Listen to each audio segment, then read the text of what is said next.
Good morning વિદ્યાર્થી મિત્રો. આપણે લાસ્ટ વિડીયોમાં ચેપ્ટર નંબર 1 સંખ્યા પદ્ધતિ કે જેમાં સ્વાધ્યાય 1.4 નો અભ્યાસ કર્યો હતો. આજે આપણે સ્વાધ્યાય 1.4 નો દાખલો નંબર 4 જોઈશું.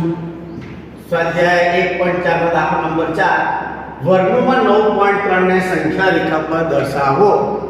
તો વિદ્યાર્થી મિત્રો, સંખ્યા રેખા પર દર્શાવવાની કિંમત આપણે અગાઉના ધોરણમાં ભણી ચૂક્યા છે, પણ આ થોડી જુદી રીત છે, એટલે ધ્યાન આપજો. આપણે વર્ગમૂળમાં 9.3 ને સંખ્યા પર રેખા પર દર્શાવવાનું છે. તો વિદ્યાર્થી મિત્રો, અહીં આગળ આપણે આકૃતિ તો દોરવાની જ છે, સંખ્યા રેખા પર દર્શાવવાનું છે, સાથે સાથે તેના મુદ્દા પણ લખવા પડશે. આ મુદ્દા કઈ રીતે લખાય? સિમ્પલ રીત છે. આપણે જે કામ કરી દઈશું એ જ મુદ્દા લખવાના છે. એટલે આપણે જે કામ કરીએ છીએ એનું જ વર્ણન કરવાનું છે, તેના મુદ્દા કહેવાય. ઓકે, તો પહેલા હું આગળ સંખ્યા રેખા પર દર્શાવું છું, ત્યારબાદ એના મુદ્દાની સમજ આપીશ. ઓકે, ચાલો. સૌપ્રથમ વર્ગમૂળમાં 9.3 ને સંખ્યા રેખા પર દર્શાવવા માટે આપણે ફૂટપટ્ટીની મદદથી એક કિરણ bx રચીશું. શું રચીશું? કિરણ bx નામ આપો. ચલો, અહીંથી બિંદુ a નામ આપીએ અને આ જગ્યાએ બિંદુ x. તો કિરણ ax રચાઈ ગયું. આ જેનો મુદ્દો થયો, પહેલો મુદ્દો શું થઈ ગયો? કિરણ ax રચો. ચાલો, નેક્સ્ટ બીજું સ્ટેપમાં શું કરીશું? તો બીજા સ્ટેપમાં a થી આપણે 9.3 સેન્ટીમીટર નો બિંદુ લેવાનો છે. તો અહીં આગળ a થી 9.3 સેમી, 9 1 2 3 આ જગ્યા ઉપર આવશે. બરાબર? ચાલો, અહીં ટપકું કરી રાખ્યું છે આપણે. તો આ જગ્યા ઉપર બિંદુ કયું મળશે આપણને? b, કે જેનું માપ કેટલું છે? 9.3 સેમી. ઓકે, પહેલા કિરણ x રચ્યું, ત્યારબાદ AB બરાબર 9.33 સેન્ટીમીટર, 9.3 સેમીનું AB માપ લીધું. હવે તો B થી 1 સેન્ટીમીટર થાય. કેટલા સેન્ટીમીટરનો? B થી 1 સેન્ટીમીટર થાય. અહીં તેવું બિંદુ C મેળવવાનું છે. કયું બિંદુ મેળવવાનું છે? તો કે બિંદુ C. તો આ જગ્યા ઉપર બિંદુ કયું મેળવીશું? C.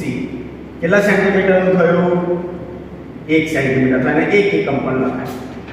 ઓકે, પહેલા AB 9.3 લીધું, B થી C કેટલા એકમ? 1 એકમનું માપ લીધું. હવે પછીનું સ્ટેપ, તો આપણે AC નું મધ્ય બિંદુ શોધવાનું છે. શું શોધવાનું છે? AC નું મધ્ય બિંદુ. તો મધ્ય બિંદુ કઈ રીતે શોધાય? તો ધ્યાન આપજો, આમાં તમારે પરિકરનો ઉપયોગ કરવો પડશે. A ને કેન્દ્ર તરીકે લઈ, આપણે અગાઉ શીખ્યા છે, A ને કેન્દ્ર તરીકે લઈ અડધા ઉપરનું માપ લેવાનું. AC જે માપ લેવાનું છે, અડધા ઉપરનું માપ લઈ એક ચાપ ઉપર રચવાનો છે અને એક ચાપ નીચે રચવાનો છે. A નું કેન્દ્ર લઈ અડધા ઉપરનું માપ, એક ચાપ ઉપર એક ચાપ નીચે. ત્યારબાદ C ને કેન્દ્ર તરીકે લઈ એક ચાપ ઉપર અને એક ચાપ નીચે, બંને એકબીજાને છેદે છે. આ બે છેદે છે ત્યાં એક રેખાખંડ આપણે રચવાનો છે. શું રચીશું? એક રેખાખંડ રચીશું. ચાલો જોજો. હવે એ રેખાખંડ માટે આપણે સૌપ્રથમ ફૂટપટ્ટીની મદદથી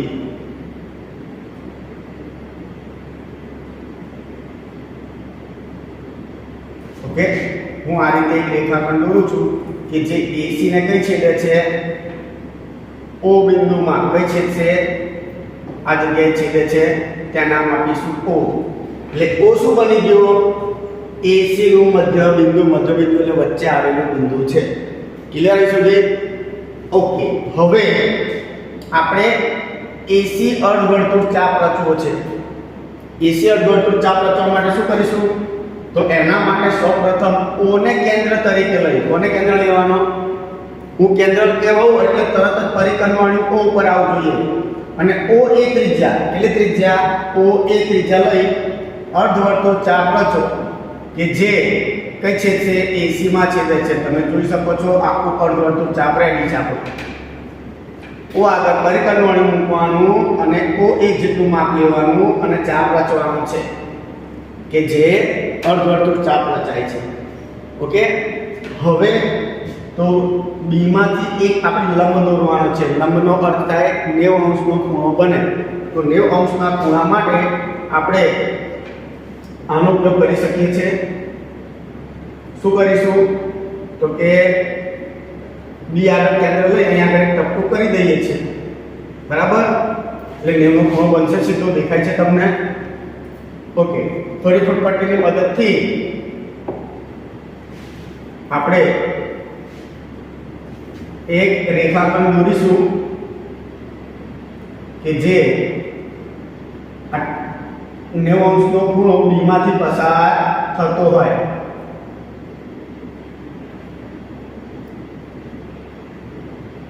ચાલો જોજો, થઈ ગયું?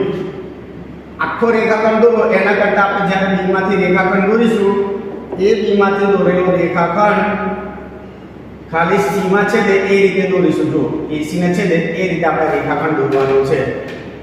ઓકે, તો અહીં આગળ જે એસી ને છેદે છે ત્યાં નામ આપી દેવાનું છે બિંદુ ડી. કયું નામ આપીશું આ જગ્યા ઉપર? બિંદુ ડી. તો તમે જે વિદ્યાર્થી મિત્રો રેખાખંડ બીડી દોરી એ તમારું બની ગયું વર્ગમૂળમાં 9.3. કેટલું બન્યું? વર્ગમૂળમાં 9.3. હવે સંખ્યા રેખા પર દર્શાવવા માટે શું કરીશું? તો સંખ્યા રેખા પર દર્શાવવા માટે આપણે બી ને કેન્દ્ર તરીકે લઈ. કોને કેન્દ્ર લેવાનું? હવે બી ને કેન્દ્ર તરીકે લઈ બીડી ત્રિજ્યાનું એટલે પરિકર્ણનું બી ઉપર, પેન્સિલનું ડી ઉપર આવવું જોઈએ. આટલું માપ લઈને એક ચાપ આપણે કિરણ bx પર રચવાનો છે. શેની પર રચવાનો છે? કિરણ bx પર, કે જે બિંદુ P માં છેદે છે. કઈ છેદશે? P. તો P બિંદુ આગળ આપણું 9.3 વર્ગમૂળમાં રચાઈ જશે. તો આ રીતે આખી આકૃતિ આપણે દોરવી પડે. ક્લિયર? હવે એના મુદ્દા કઈ રીતે લખવાના? તો એ મુદ્દા લખવા માટે આપણી પાસે અહીં આગળ લખેલું છે. તો શરૂઆતમાં તમે જોશો તો કિરણ એ x દોરો એવું લખ્યું છે. હવે આપણે જે કામ અગાઉ કર્યું કે હું અહીંયા રફમાં દોરીને સમજાવું એટલે તમને વધારે ખ્યાલ આવશે. કિરણ એ x દોરો. તો આપણે સૌપ્રથમ કિરણ એ x દોર્યું તો આ રીતે, એ પહેલો મુદ્દો. તેના પર AB બરાબર 9.3 એકમ થાય તેવો બિંદુ B મેળવો. તો AB પર આપણે આ જગ્યા ઉપર બિંદુ B મેળવ્યું હતું. કેટલા એકમનું? 9.3 એકમનું. ઓકે, એના પછીનો સ્ટેપ BC બરાબર 1 એકમ થાય તેવો બિંદુ C કિરણ BX પર મેળવો. B થી અહીંયા આગળ આપણે 1 સેન્ટીમીટર નો બિંદુ C લીધો તો BX પર 1 સેન્ટીમીટર નો BC લો. કઈ આગળ આવે? C બિંદુ આગળ. હવે પછીનું સ્ટેપ તો આપણે લખ્યું AC નું મધ્ય બિંદુ O મેળવો. કઈ રીતે મેળવ્યું હતું? A ને કેન્દ્ર લઈ અડધા ઉપરનું માપ લીધું હતું. એક ચાપ ઉપર રચ્યું હતું, એક ચાપ નીચે. એ A ઉપરથી હતું, હવે કઈથી લેવાનું? C ઉપરથી. એની ઉપર એક ચાપ રચાશે, બીજો ચાપ આની ઉપર રચાશે. બંને છેદે છે એમાંથી તમારે એક રેખાખંડ પસાર કરવાનો છે. આ રેખાખંડ તમને જ્યાં છેદે ત્યાં નામ આપી દો O. અને O બિંદુને શું કહીશું? AC નું મધ્ય બિંદુ. કોનું મધ્ય બિંદુ બની ગયું? AC નું મધ્ય બિંદુ O મળ્યું. હવે અર્ધવર્તુળ ચાપ રચવો છે. તો O ને કેન્દ્ર તરીકે લઈ. કોને કેન્દ્ર લઈ? O ને કેન્દ્ર તરીકે લઈ તમે O એ જેટલું માપ લો, પરિકર્ણનું O ઉપર, પેન્સિલનું A ઉપર. તો આ રીતે તમે અર્ધવર્તુળ ચાપ રચશો. એની ઉપર આપણે બિંદુ D મેળવવાનું છે. AC પર બિંદુ B આગળ લંબ દોરો જે અર્ધવર્તુળને D માં છેદે છે. અર્ધવર્તુળમાં D માં છેદે એવું લંબ દોરવાનું છે. કઈથી? B માંથી.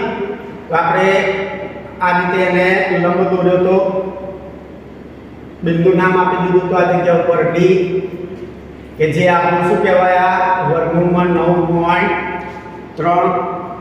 સંખ્યા રેખા પર દર્શાવવા માટે B ને કેન્દ્ર લઈ D જેટલું માપ લઈને એક ચાપ રચવાનો છે. એક ચાપ બિંદુ P માં છેદે છે, કે જે બની ગયું વર્ગમૂળમાં 9.3. અહીં મુદ્દા લખેલા છે. AC પર બિંદુ B આગળ લંબ દોરો. લંબ દોર્યો જે અર્ધવર્તુળને D માં છેદે છે. અર્ધવર્તુળને D માં છેદે છે. ત્યારબાદ બીડીને આપણે વર્ગમાં 9.3 કહી શકીએ. આપણને 9.3 મળ્યું. બીને કેન્દ્ર એટલે પરિક્રમણિક બી ઉપર એની જેટલી ત્રિજ્યા લે ચાપ રચવાનું છે. સંખ્યા રેખા પર ચાપ રચો. bx ને કઈ છેદે છે? બિંદુ p માં. bx ને બિંદુ p માં છેદે છે, જેથી p ને સંકર સંખ્યા કઈ મળી ગઈ? વર્ગમૂળમાં 3. તો વિદ્યાર્થી મિત્રો આનો અભ્યાસ કરજો. 2 વખત તમારે દોરીને લખવાનું રહેશે.